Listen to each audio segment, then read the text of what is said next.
Welcome into Stone Cold Stros. I'm Brandon Strange with Charlie Palillo and Josh Jordan. You can find them on X at Palillo and at Josh Jordan 975. And in between episodes of our show here, you can read their blogs covering all things Houston sports over on sportsmap.com. On today's episode, what we've learned from Houston's young season. We check in on Lance McCullers' journey back and why you're going to hear the phrase torpedo bat for the foreseeable future. Just a reminder to hit like on the video, subscribe to the channel, click the bell for notifications so you know as soon as new content drops. And if you're on the go, we're on all your favorite podcast apps. Just search for us, Stone Cold Stros.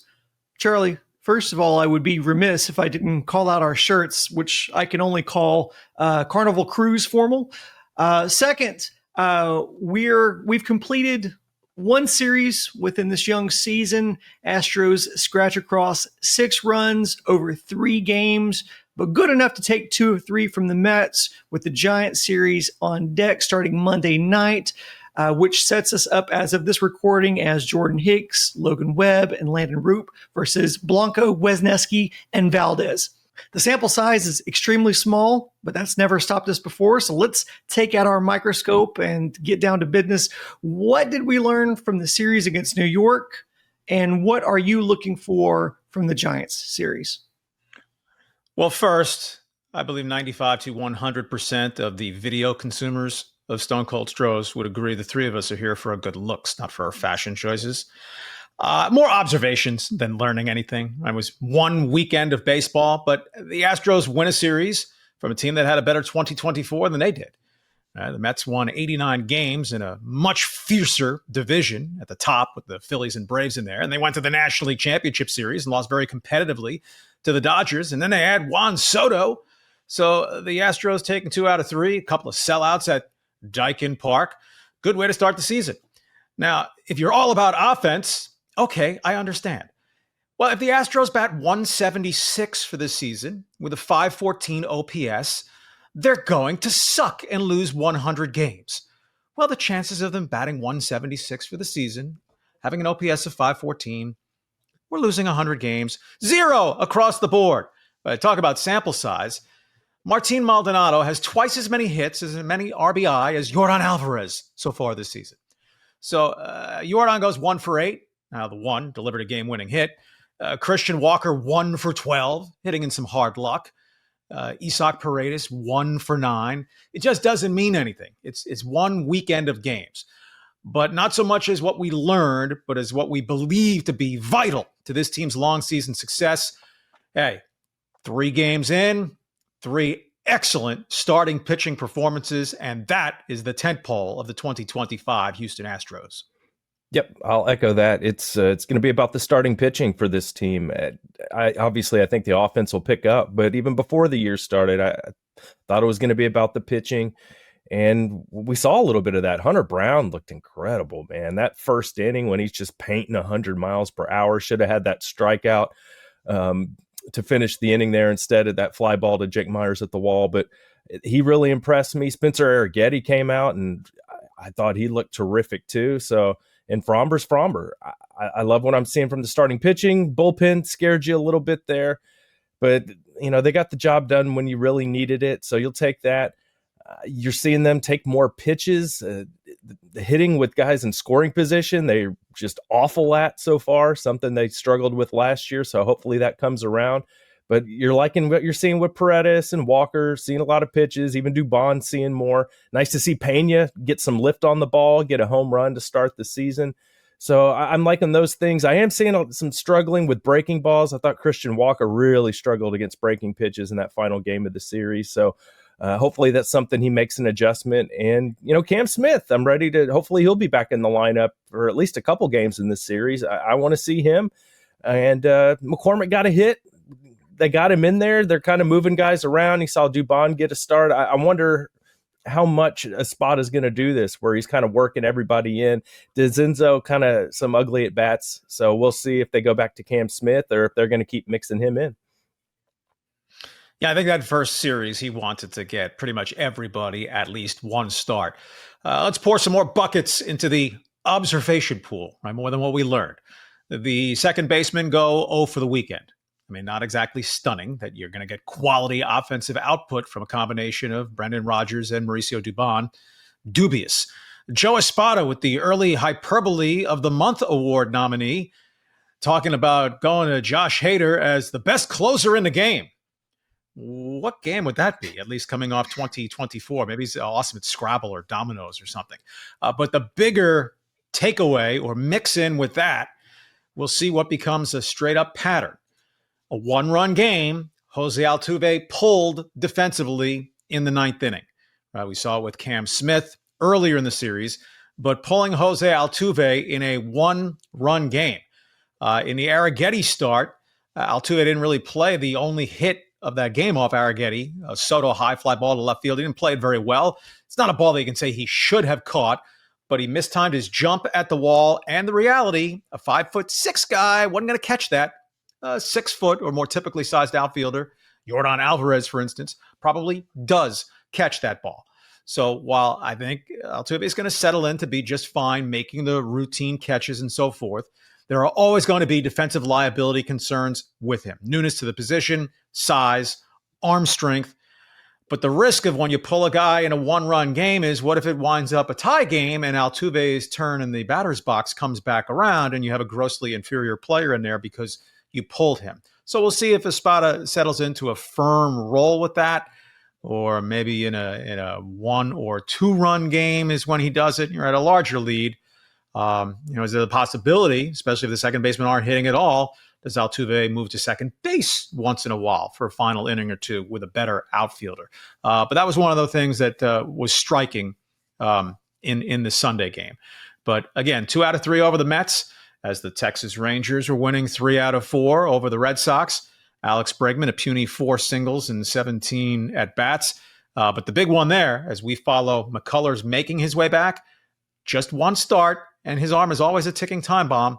But Jacob deGrom was sensational for the Rangers. 5 dominant shutout, 2-hit innings with 6 strikeouts. If you're an Astros fan, don't be rooting for deGrom to get hurt.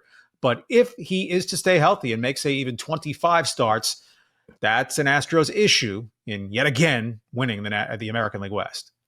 Yeah, and I guess on the spectrum of success of former Astros, Kyle Tucker with 7 RBI already in the season.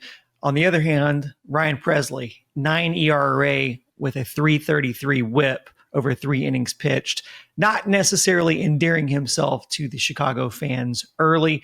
Part of the narrative that Josh referred to about the sometimes anemic offense for Houston has been that it happens seemingly primarily at home. So I'd like to see what I'm looking for as we're looking ahead to the season, is I'd like for the Astros to shake some of that off. And I would like it to start with guys like Paredes and Walker, considering they haven't been part of that in the past. So I feel like they are the least likely to be affected by whatever that thing is that's preventing Houston from being effective offensively at home. And give credit where it's due. The Mets pitched them well. But I also think this is, again, larger sample size going back to last season. Is it seems like there's some sort of mental hurdle that Houston seems to have at home when it comes to hitting. Also looking forward to seeing how Walker responds to this early slump, if you even want to call 3 games of with 1 hit a slump, but had some, as Josh mentioned, some bad looking at bats against breaking pitching.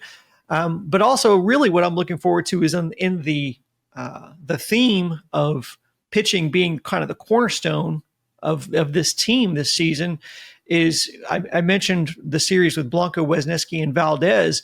Blanco, I'm definitely looking to see if he can repeat success from last year. And then Wisniewski, what do you have there? Because then we know how quickly or urgently we're going to see Lance McCullers back up, depending on how well Wisniewski looks. But how big of a boon would it be for this team if they can get really 4? I mean, because we don't know what we have with Wisniewski, but if Blanco can even be, a piece of what he was last season, that's going to make out for really good a top 4 rotation. If they have that, I mean, that sets them up really, really good, regardless of the health of DeGrom, right?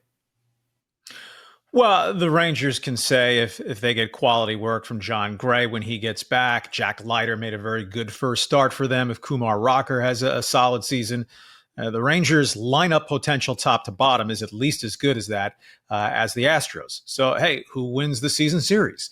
The 18 games between the teams, the 13 games between the teams could dictate who winds up winning. But, be concerned with yourself, and the 162 games will play out relative to your competition. But if the Astros have the four horsemen of the rotation that give them 120 starts, and they're not going to be quality starts 110 of those times, but bulk of work compared to other rotations, the Astros can have a starting staff, as good as anyone else in the American League. And there are exceptions. See 2024 Seattle Mariners. But if you have the best rotation or one of the two or three best rotations in the league, especially in the era of 6 teams getting in at least as a wild card, the Astros will wind up back in the playoffs. So unreasonable expectations. I mean, Blanco was just marvelous. I mean, he was second in the league with a 2.80 ERA. Can he replicate or better that? Yes, he probably won't.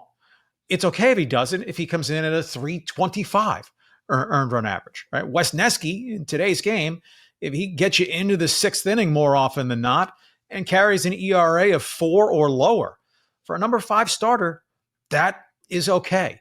And to just quickly speak to the corner infielders, right? Paredes, the swing tailor-made for Dyken Park, that should play out favorably over time. I'm encouraged, first time watching him, a series of games and really focusing on him. He played a very solid defensive third base. I mean, he's not going to be what Bregman was, but solid is all right if you're bringing the thump with it.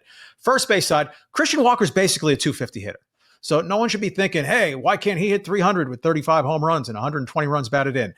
Because he never has done it, and he's 34 years old. He's a 253 career hitter. He was 251, I believe it was last year.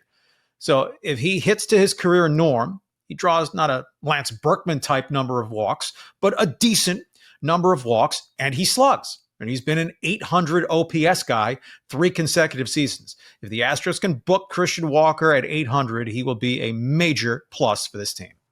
Yeah, no doubt about that. You're going to need Christian Walker. It's maybe the strikeouts is what kind of makes you feel not so great after just one series. That's it, guys. But 4 strikeouts and 12 at bats, not ideal. But you look at Altuve, and he's got 5 hits, but 4 strikeouts to go along with that. So this is kind of modern baseball.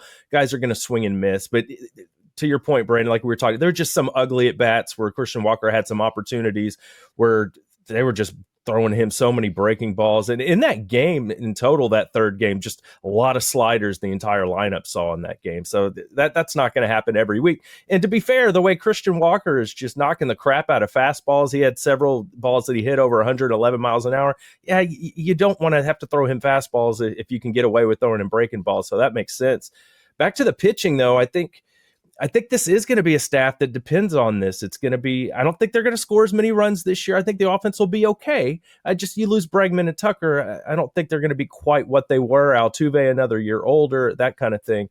But I think that's going to mean that starting pitching has to be good, and then getting to those guys, your haters, your Abreu's, that bridge to them is going to be important. So I've really liked what I've seen from Brian King so far. He's been a guy that's come in and looked really good. I feel confident in him.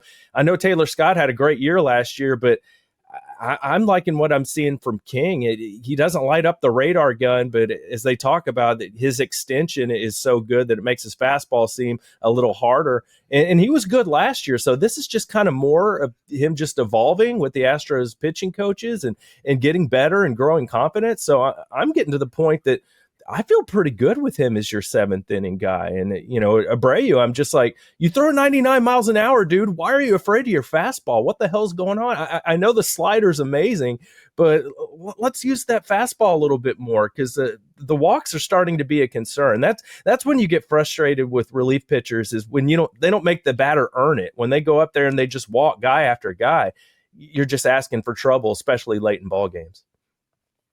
Yeah, Taylor Scott looking early like he did at the end of last season.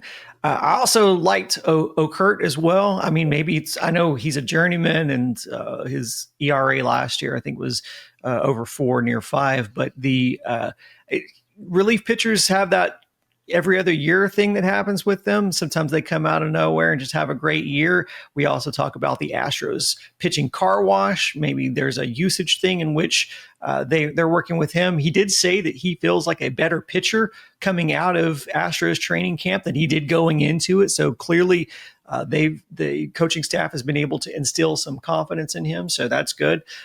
Charlie, you mentioned while we're talking about pitching that Lance McCullers in his rehab start in AAA, we have a little update there with him striking out the side in the first, and the second got a fly out, then gave up a single, wild pitch, walk, 2 RBI double before inducing 2 flyouts to end the inning. No further news on Luis Garcia, which seems more ominous by the day, but we'll keep our fingers crossed that we get some good news.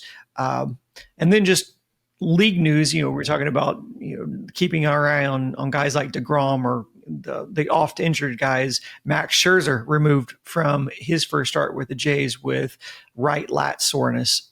So maybe he was sleeping on one of those beds that the Astros have been using over the past few years that induces all that neck soreness. Probably worth bringing up here, as it's been one of the early divisive topics in the league. But on the heels of switching to what's being coined as the torpedo bat, the Yankees have hit 15 homers through their first 3 games. Look, I know we don't really have any firsthand experience with this, and so we're just kind of riffing on this. But do you guys think there's anything to this other than just it being some sort of mental placebo thing? Like, do you think this is really attributed to this? And I guess, do you think we're more likely to see as this goes on, if this continues to play out in this way, that the league's more likely to adopt these sort of bats, or do you think there's more likely to be restrictions placed on them? The Astros should have an expedited shipment arriving at Dyken Park any moment now. Look, there's science backing this up. The weight distribution of the bat, moving weight from the end of the bat to the barrel, the sweet spot where hitters are trying to make contact. If there's more heft to that 6-7 inch portion of the bat, it makes fundamental sense. Also, with the weight distribution of the bat, that bat speed picks up a mile or 2 per hour, right? This is a game of inches and miles per hour. Every incremental addition helps. Let's also throw in, it was one series of games.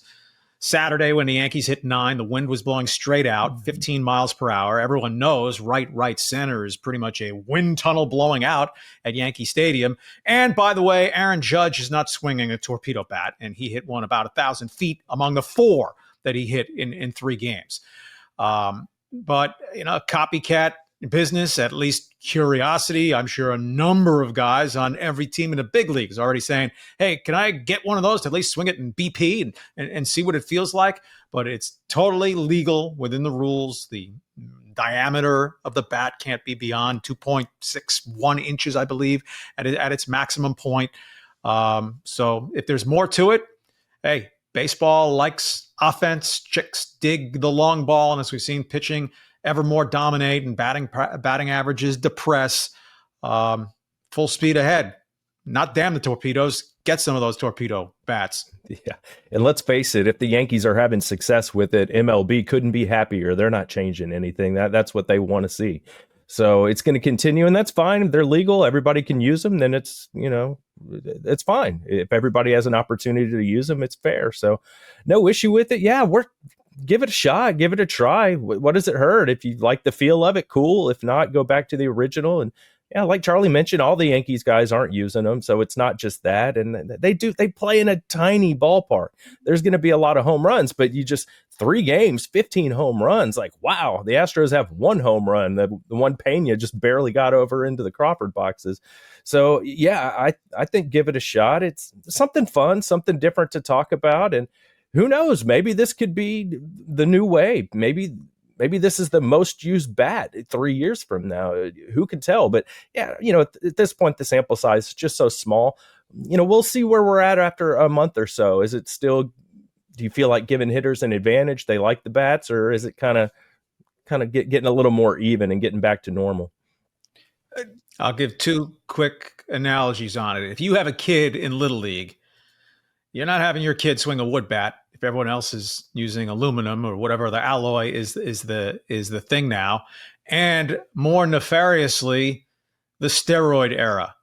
How many guys who didn't want to cheat were thinking, well, if I'm not cheating, I'm leaving myself at a blatant competitive disadvantage to so many other guys, so I will succumb to the temptation. Well, if there is any sort of degree of belief or curiosity that the torpedo bats are delivering an advantage to the batter, what batter is not going to try something wholly legal? Yeah, but the league is pretty strict on things that they feel gives a disproportionate advantage. And they're not shy about putting restrictions on the types of bats. But remember, I think it was last season, no, it was season before last, when Martin Maldonado was using that bat that was gifted to him by Albert Pujols that was banned by the league. Now, I think that was more due to because that sort of bat shattered. So that was more of a player safety issue. But we look at corked bats. Corked bats is a very controversial topic because the science isn't really solid on it. Now, there's certainly, there's a weight thing. You're making it lighter, but the whole trampoline effect of the bat bouncing back and adding distance on it is something that's widely argued. So there's nothing solid on that, or at least I haven't seen anything solid that proves or disproves the efficacy of a corked bat, but it's banned nonetheless because it's just widely held as a belief that there is an advantage there. Charlie, you mentioned it. A torpedo bat, in theory, redistributes weight from the end of the bat to the middle of it, and therefore gives it, seemingly gives an advantage to the hitter. So in a league in which they have really done their best to stamp out the major offense with, de-juicing the balls, or however you want to say it, the dead ball era that we're in now, you're a student of the game, so you tell me your perspective, but what's fundamentally different between a corked bat and a torpedoed bat? A bat has to be one piece of wood and nothing but wood. You can scoop out the end of it to a limited inch and a half, I think it is, of depth, to lighten the very end of the bat, where if you're making any contact, the ball's not going anywhere. So you want that weight distribution, again, barrel of the bat. So, it's not like it's one of those fun kid wiffle bats with the giant barrel. It just looks a little larger because it's tapered at the end. Some, I guess, are calling it the bowling pin bat versus the torpedo bat. And it's not as if the Yankees just popped these out over the weekend. First time anyone's ever seen it. Giancarlo Stanton evidently was using one for some of last season. So there's nothing about these bats that says illegal. And, if quicker bat speeds and a little more exit velocity helps hitting, not home run hitting ideally, but more balls in play and doubles and triples, action plays. Balls in play. I don't care what the barrel bat is, trampoline effect, you still have to put bat on ball. And that's been the biggest problem in this era in offense. Something like 15 times in 16 years, a new record for strikeouts. And adjusting the barrel size of the bat, unless you allow it to become like a waffle iron or something, the technology is not going to impact putting the bat on the ball. Yeah, and just the way pitching's gone the last few years, just, everybody in the bullpen, they have, at least every team has a few guys in the bullpen that can throw 100 miles an hour. And it's just, even guys like Chipper Jones was talking about how he didn't know if he could hit to the level that he did as a player in today's game. It's just, there's so many advantages with, spin rate and just so many guys just throwing with so much more velocity, and all the relief pitchers that come in and out, and you only get to see a guy only so many times. So maybe anything just to level the field a little bit, give offense a little more advantage. And if it comes through technology, that's fine, because everybody has the opportunity to use these bats. But of course, these hitters have played their whole lives with bats not like this. So some guys, it's just not going to feel comfortable, and they're not going to make the switch just because they spent so many years getting used to what they're used to, which I completely understand. But I think you could see if guys start getting into slumps and they're fighting it a little bit, kind of like when Kyle Tucker would go to the batting gloves, if he'd get in a slump. And I wonder if these guys are going to start going to these other bats, if they're just kind of going through it and not having success, just to try something different, see if it gives them a spark. Good stuff. One last reminder, if you're watching on YouTube, be sure to click like on the video. And if you listen on podcasts on apps like Apple or Spotify, please give us a 5-star rating. We do really appreciate that. Our next scheduled episode drops Thursday, so make sure you subscribe to this channel, SportsMap Houston, and our other channel, SportsMap Texans. We drop bonus episodes as news breaks. Thanks for listening. For Charlie and Josh, I'm Brandon saying so long, and until next time, go Stros.